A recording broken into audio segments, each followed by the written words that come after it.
Hello student, welcome to saffron English medium school. आज हम पढ़ेंगे कक्षा 4 विषय हिंदी पाठ 16 परीक्षा। गुरु द्रोणाचार्य कौरव और पांडवों के गुरु थे। उन्हें धनुष बाण की शिक्षा देने के उपरांत जब द्रोणाचार्य ने उनकी परीक्षा ली तो उन्होंने अर्जुन को सर्वश्रेष्ठ धनुर्धर घोषित किया, क्योंकि उनकी दृष्टि केवल लक्ष्य पर टिकी थी। तो यहाँ पर हमें किसकी बात की गई है? तो यहाँ पर हमें ये जो पाठ 16 है परीक्षा, वो हमारा महाभारत जो ग्रंथ है उससे ली गई है। तो यहाँ पर किसकी बात की गई है? तो यहाँ पर जब कौरव और पांडव छोटे थे और गुरु द्रोणाचार्य के पास शिक्षा लेने गए तो उन्होंने गुरु द्रोणाचार्य ने उन्हें धनुष बाण की शिक्षा दी और उसके बाद उन्होंने उनकी परीक्षा ली। और उनमें क्या होता है, तो जब वो परीक्षा लेते हैं तो अर्जुन उसमें सर्वश्रेष्ठ धनुर्धर होते हैं। तो वो जो गुरु द्रोणाचार्य है तो उनकी दृष्टि में वो सबसे धनुर्धर घोषित करते हैं, और क्योंकि जो अर्जुन थे उनकी दृष्टि केवल उनके लक्ष्य पर ही टिकी हुई थी। अब हम पढ़ेंगे हमारी कहानी। युधिष्ठिर, प्रणाम गुरुदेव, आपके शिष्य हम सभी राजकुमार आपकी सेवा में उपस्थित हैं। तो यहाँ पर पहले किसकी बात की गई है? तो यहाँ पर युधिष्ठिर सबसे पहले आते हैं कि युधिष्ठिर कहते हैं प्रणाम गुरुदेव, आपके शिष्य यानी कि जो आपके विद्यार्थी है हम सभी राजकुमार आपकी सेवा में उपस्थित यानी कि हाजिर है। द्रोणाचार्य, सुभाशिष, सब राजकुमार सावधान खड़े हो जाते हैं। द्रोणाचार्य क्या करते हैं? तब जब सभी शिष्य उन्हें प्रणाम करते हैं तो द्रोणाचार्य कहते हैं सुभाशिष यानी कि शुभ आशीर्वाद, और सभी राजकुमार सावधान यानी कि एक स्थिति में खड़े हो जाते हैं। तुम सबने धनुष बाण की शिक्षा प्राप्त की है। आज तुम्हारी परीक्षा का दिन है। देखो सामने वृक्ष है, उसके ऊपर एक टहनी के पास पत्तियों में एक नकली चिड़िया टंगी है। तुम्हें उनकी आंख पर निशान लगाना है। ध्यान रखना लक्ष्य है आंख। तो गुरुजी क्या कहते हैं? तो गुरुजी सभी राजकुमार को कहते हैं कि तुम सबने धनुष बाण की जो शिक्षा है वो प्राप्त कर ली है। आज तुम्हारी परीक्षा यानी कि आज तुम्हारी इम्तिहान का दिन है। देखो जो सामने वृक्ष है यानी कि सभी राजकुमार को कहते हैं कि जो सामने वृक्ष है उसके ऊपर एक टहनी यानी कि उसके ऊपर की जो टालियां है उसके पत्तियों में एक नकली चिड़िया लगाई गई है। तुम्हें उसकी आंख पर निशान लगाना है। तो जो नकली चिड़िया लगाई गई है पत्तियों में उसकी आंख पर तुम लोगों को निशान लगाना है। ध्यान रखना कि लक्ष्य है आंख। तो सभी राजकुमार को क्या कहते हैं कि तुम्हें क्या ध्यान रखना है कि जो तुम्हारा निशाना क्या है? तो तुम्हारा निशाना है वो जो नकली चिड़िया पत्तियों में टंगी हुई है उसकी आंख है। सब राजकुमार जी गुरुदेव समझ गए। सब राजकुमार एक साथ क्या कहते हैं कि हाँ गुरुदेव हम समझ गए। द्रोणाचार्य, युधिष्ठिर सच सच बताओ, इस समय तुम किन चीज़ों को देख रहे हो? तो सबसे पहले क्या आता है? तो सबसे पहले युधिष्ठिर आते हैं। तो युधिष्ठिर जब आते हैं तो द्रोणाचार्य उनके पास जाकर कहते हैं कि युधिष्ठिर सच बताओ, इस समय तुम किन किन चीज़ों को देख रहे हो? युधिष्ठिर, गुरुदेव मैं सत्य कहूँगा, इस समय मैं आपको, वृक्ष को और अपने भाइयों को देख रहा हूँ। युधिष्ठिर क्या कहते हैं कि गुरुदेव मैं सत्य आपसे कहूँगा कि मेरे समय इस समय आप दिख रहे हो, वृक्ष और अपने भाइयों को मैं देख रहा हूँ। द्रोणाचार्य, वापस आ जाओ राजकुमार युधिष्ठिर, तुम लक्ष्य नहीं लगा सकते, तुम्हारी दृष्टि लक्ष्य पर नहीं है। द्रोणाचार्य क्या कहते हैं? तो द्रोणाचार्य कहते हैं युधिष्ठिर से कि राजकुमार युधिष्ठिर तुम यहाँ पर वापस आ जाओ, क्योंकि तुम्हारा जो लक्ष्य है वो तुम्हें दिखाई नहीं दे रहा। तुम्हारी दृष्टि में लक्ष्य नहीं है यानी कि तुम्हारी नज़र के सामने तुम्हारा लक्ष्य नहीं है, तुम लक्ष्य नहीं भेज सकते, इसलिए वापस आ जाओ। युधिष्ठिर नतमस्तक होकर वहाँ से हट जाते हैं। युधिष्ठिर क्या करते हैं? तो युधिष्ठिर जो है वो अपना सर झुकाकर वहाँ से हट जाते हैं। राजकुमार दुर्योधन तुम आओ और लक्ष्य साधो। तो उसके बाद राजकुमार द्रोणाचार्य किसे बुलाते हैं? तो उसके बाद जो द्रोणाचार्य है गुरुदेव है वो राजकुमार दुर्योधन को बुलाते हैं। दुर्योधन स्थान पर पहुंचता है, लक्ष्य साधता है, द्रोणाचार्य पास जाते हैं। दुर्योधन क्या करता है? तो दुर्योधन को जब बुलाया जाता है तो वो अपना लक्ष्य साधता है और उसी स्थान पर पहुंच जाता है। तब द्रोणाचार्य उसके पास भी आते हैं। इस समय तुम्हारी दृष्टि पंथ में क्या आ रहा है? बोलो राजकुमार दुर्योधन। तो गुरुदेव उनको भी पूछते हैं कि तुम्हारी दृष्टि पंथ यानी कि तुम्हारी नजरों के सामने अभी क्या आ रहा है? बोलो राजकुमार दुर्योधन। दुर्योधन, गुरुदेव, मेरे दृष्टिपंथ पर बहुत कुछ आ रहा है। कुछ वृक्ष आप है और सब है। सामने हस्तिनापुर का राज सिंहासन है। यह सुनकर भीम जोर से हंस पड़ता है। दुर्योधन क्या कहता है कि गुरुदेव, मेरी दृष्टिपंथ यानी कि मेरी नज़रों के सामने अभी तो बहुत कुछ आ रहा है। वृक्ष मेरी नज़रों के सामने, आप है और सब है। सामने हस्तिनापुर का राज सिंहासन है और उनके सामने क्या आ रहा है, तो उनके सामने हस्तिनापुर जो उनका राज्य है उसका जो राज सिंहासन यानी कि जो राजगद्दी है वो उनके नजरों के सामने अभी आ रहा है। ये दुर्योधन की ये बात सुनकर भीम जोर से हंस पड़ता है। द्रोणाचार्य, शांत राजकुमार दुर्योधन, शांति राजकुमार दुर्योधन, तुम भी जाओ। द्रोणाचार्य क्या कहते हैं कि शांति। किशोर भीम जोर से हंस पड़ता है तो द्रोणाचार्य कहते हैं, शांति राजकुमार दुर्योधन, तुम भी जाओ।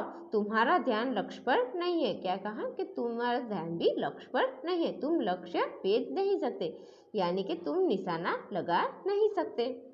दुर्योधन, गुरुदेव अवसर तो दीजिए, अभी मैं इस चिड़िया की आंख फेरता हूँ। दुर्योधन क्या कहते हैं कि गुरुजी, मुझे एक अवसर और दीजिए, मैं अभी इस चिड़िया की आंख को फेर देता हूँ। द्रोणाचार्य, परीक्षक मैं हूँ, परीक्षा का ढंग मेरा, हठ मत करो, आदेश का पालन करो। दुर्योधन मुंह लटकाकर चला जाता है। द्रोणाचार्य क्या कहते हैं कि द्रोणाचार्य कहते हैं परीक्षक मैं हूँ, यानी कि परीक्षा लेने वाला मैं हूँ। परीक्षा का ढंग मेरा, यानी कि परीक्षा का ढंग भी मेरा होना चाहिए। हठ मत करो, यानी कि जिद मत करो।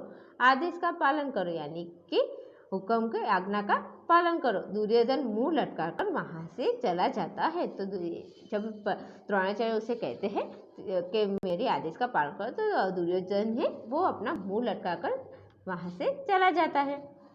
राजकुमार भीम, सच सच बताओ, तुम्हें इस समय क्या दिखाई दे रहा है। उसके बाद क्या आता है, तो उसके बाद भीम आता है। तब द्रोणाचार्य उसके पास भी जाकर पूछते हैं कि भीम सच सच बताओ, तुम्हारे समय क्या दिखाई दे रहा है। भीम, सच कहूँ गुरुदेव। भीम क्या कहते हैं कि मैं सच कहूँ गुरुदेव। द्रोणाचार्य, परीक्षा में झूठ बोलोगे। द्रोणाचार्य कहते हैं क्या तुम परीक्षा में झूठ बोलोगे।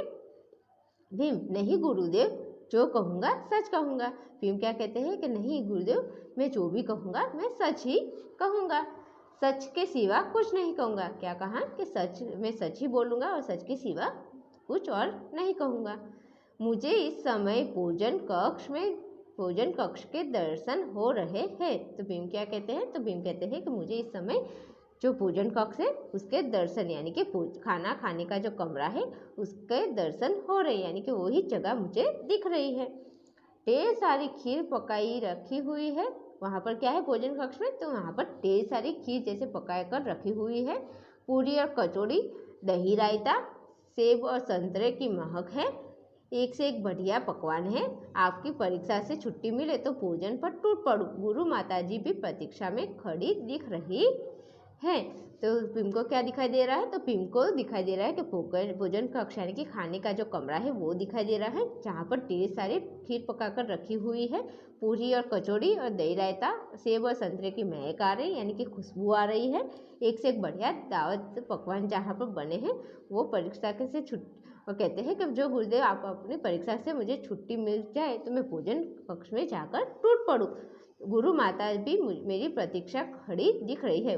जैसे मुझे दिख रहा है कि मेरी जो गुरु माता है वो जैसे मेरी प्रतीक्षा यानी कि इंतजार कर रही हो, ऐसी खड़ी दिख रही है। द्रोणाचार्य, जाओ भीम, तुम परीक्षा के स्थान पर उपस्थित ही नहीं हो। द्रोणाचार्य क्या कहते हैं, भीम तुम यहाँ से जाओ, क्योंकि तुम जो है वो यहाँ परीक्षा का जो स्थान है वहाँ पर तुम उपस्थित यानी कि हाजिर ही नहीं हो। जाओ भीम, भोजन पर टूट पड़ो। क्या कहते हैं कि भीम तुम जाओ और ये जो भोजन आपको तुम्हें दिख रहा है वहाँ पर जाकर टूट पड़ो।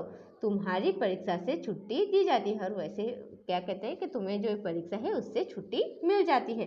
भीम जाता नहीं, वहीं बैठ जाता है। भीम क्या करता है, तो भीम वहाँ से जाता नहीं है बल्कि वहाँ दूसरी ओर जाकर बैठ जाते हैं। आओ अर्जुन, अब तुम्हारी बारी। अब भीम के बाद किसकी बारी आती है, तो भीम के बाद अब अर्जुन की बारी आती है।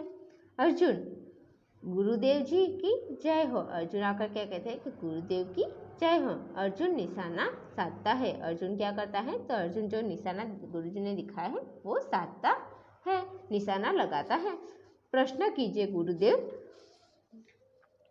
क्या कहा कि प्रश्न कीजिए गुरुदेव द्रोणाचार्य, बताओ तुमको क्या क्या दृष्टिगोचर हो रहा है। तो द्रोणाचार्य कहते हैं, तो वो कहता है द्रोणाचार्य को गुरुदेव मुझसे प्रश्न कीजिए। तो द्रोणाचार्य पूछते हैं कि बताओ तुमको क्या क्या दृष्टिगोचर हो रहा है, यानी कि तुम्हारी नज़र में क्या क्या आ रहा है। अर्जुन, चिड़िया के अतिरिक्त कुछ भी दृष्टिगोचर नहीं हो रहा है। अर्जुन क्या कहते हैं कि मुझे चिड़िया के अलावा दूसरा कोई नजर के सामने नहीं आ रहा है। द्रोणाचार्य, चिड़िया दिख रही है तो बताओ चिड़िया का रंग कैसा है। द्रोणाचार्य क्या पूछते हैं अर्जुन को कि अगर तुम्हें चिड़िया दृष्टिगोचर हो रही है तो चिड़िया का रंग क्या है वो मुझे बताओ। अर्जुन, क्षमा करना गुरुदेव, गलत कह गया। अर्जुन क्या कहते हैं कि गुरुदेव मुझे माफ करना, मैं गलत कह गया। मुझे चिड़िया की आँख की काली पुतली के अतिरिक्त और कुछ नहीं दिख रहा है, मैं चिड़िया का रंग नहीं बता सकता। तो अर्जुन क्या कहता है कि गुरुदेव मुझे माफ़ करना, मैं गलत कह गया। मुझे चिड़िया की आँख की काली जो पुतली है उसके अतिरिक्त यानी कि उसके अलावा मुझे और कुछ नहीं दिख रहा है, मैं चिड़िया का रंग नहीं बता सकता। क्योंकि अर्जुन को सिर्फ क्या दिखाई दे रहा था, तो अर्जुन है वो सिर्फ वो जो चिड़िया की काली पुतली यानी कि आँख की जो काली कीकी आती है उसके अलावा उसे कुछ और नहीं दिखाई दे रहा था, इसलिए वो चिड़िया का रंग नहीं बता सकता। द्रोणाचार्य, शाबाश बेटे, चलाओ बाण। द्रोणाचार्य क्या कहते हैं कि बेटा शाबाश, अब तुम बाण चलाओ, तुम्हारी दृष्टि लक्ष्य पर ही है। क्या कहा कि तुम्हारी जो दृष्टि है, तुम्हारी जो नज़र है वो लक्ष्य पर ही है, तुम सफल होंगे। क्या कहा कि तुम्हारी जो दृष्टि है वो तुम्हारी लक्ष्य पर ही है, इसलिए तुम सफल होंगे। अर्जुन बाण चलाता है और बाण के साथ चिड़िया भी नीचे गिर जाती है, सब ताली बजाते हैं। अर्जुन क्या करता है, तो अर्जुन बाण चलाता है और बाण के साथ चिड़िया वहाँ से नीचे गिर जाती है और सभी जो छात्र है, जो सभी विद्यार्थी है वो ताली बजाते हैं। अर्जुन, तुम परीक्षा में सफल हुए। गुरुदेव क्या कहते हैं कि अर्जुन तुम ये परीक्षा में सफल हुए। जो लक्ष्य देखता है वही लक्ष्य भेद सकता है। क्या कहा कि जो इसके नज़र के सामने उसका लक्ष्य दिखता हो वही लक्ष्य भेद सकता है। राजकुमार अर्जुन, सारे संसार में तुम्हारे जैसा धनुर्धर नहीं होगा। क्या कहते हैं गुरुदेव कि राजकुमार अर्जुन, तुम्हारे सारे संसार यानी कि जो सारा संसार है उसमें तुम्हारे जैसा धनुर्धर यानी कि तीरंदाज, धनुष धारण करने वाला यानी कि सबसे सर्वश्रेष्ठ धनुर्धर नहीं होगा। सब राजकुमार जय गुरुदेव। गुरु शिष्य विदा हो जाते हैं। द्रोणाचार्य अर्जुन को शाबाशी देते हैं और ये जो परीक्षा हो रही थी वो सब पूरी होती है और सब राजकुमार जय गुरुदेव कहकर चले जाते हैं, विदा लेते हैं। गुरुदेव द्रोणाचार्य अर्जुन को शाबाशी देते हैं। तो इस कहानी में हमें अर्जुन कैसे धनुर्धर थे और उनका लक्ष्य कैसे एक ही उनका जो लक्ष्य था उसके ऊपर कैसे उनकी नज़र थी वो हमें यहाँ इस पाठ के द्वारा बताया गया है। और जो अपने लक्ष्य को अलावा दूसरा कुछ नहीं देखते वही लक्ष्य में कामयाब होते हैं। तो ये जो हमारी कहानी है परीक्षा वो यहीं पर पूरी होती है।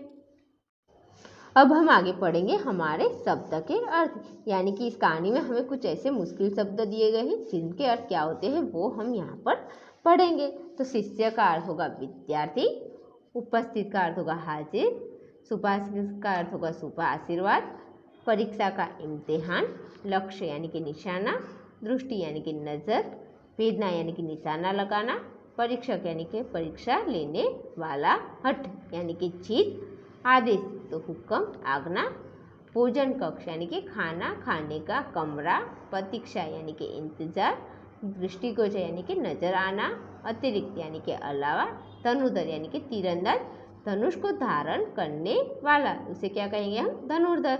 इसी तरह से हमें यहाँ पर जितने भी मुश्किल पाठ में मुश्किल शब्द दिए गए हैं उन सभी के अर्थ हमें यहाँ पर दिए गए हैं। तो शिष्य का अर्थ होगा विद्यार्थी, परीक्षा का इम्तिहान, भेदना का होगा निशाना लगाना, आदेश का हुक्म आज्ञा, दृष्टिगोचर यानी कि नजर आना, उपस्थित यानी कि हाजिर, लक्ष्य यानी निशाना, परीक्षक यानी कि परीक्षा लेने वाला, भोजन कक्ष यानी कि खाना खाने का कमरा, अतिरिक्त यानी कि अलावा, शुभाशीष यानी कि शुभ आशीर्वाद, दृष्टि यानी कि नजर, हट यानी कि जीत, प्रतीक्षा यानी कि इंतजार, धनुर्धर यानी कि तीरंदाज, धनुष को धारण करने वाला। तो ये जितने भी हमें मुश्किल शब्द दिए गए थे उनके सारे अर्थ हमें यहाँ पर दिए गए थे। जो हमारे शब्द के अर्थ है वो यहीं पर पूरे होते हैं।